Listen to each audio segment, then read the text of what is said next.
Новобранцы в армию провожают уже по традиции, торжественно.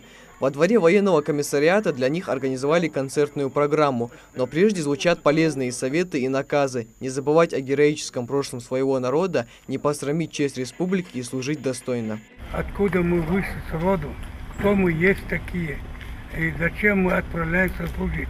Умар Бузырки в свои 18 отдать долг родине готовится с большим воодушевлением. Его вместе с еще несколькими призывниками отправляют служить войска Нацгвардии в Санкт-Петербург. Умар по возможности планирует совмещать и учебу, и службу. Армию хочу, контракт, нагасан часть хуля контракт подписать или аргаусу далендля ходок, но дишра ходуsun илмера свуха подряд.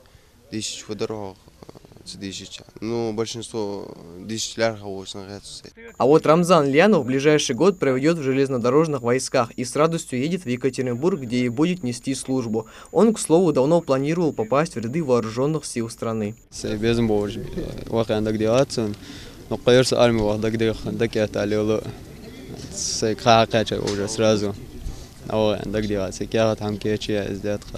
Провожают каждого из новобранцев родные, близкие и друзья. Последние наставления сыну дает и Лида Тимурзиева. С волнением справиться у нее получается не сразу. Тогда уже сын спешит успокоить и подбодрить мать перед отъездом. Впрочем, Лида понимает, армия – это школа, через которую должен пройти каждый уважающий себя мужчина.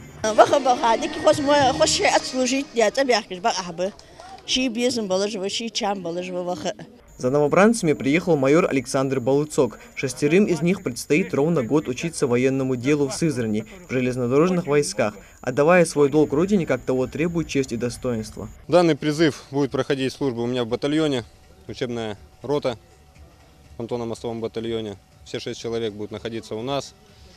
Призыв в дальнейшем после принятия присяги данные военнослужащие, уже военнослужащие, рядовые будут распределены в путевой батальон и 2 понтонно-мостовых, один, который дислоцируется в городе Сызрань. Неоднократно отсюда были призывы, привозили людей добросовестно, отнесли службу, прибыли домой к родителям.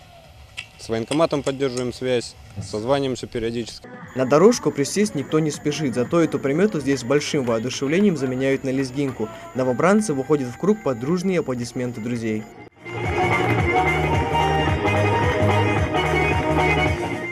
Последние минуты перед отправкой традиционно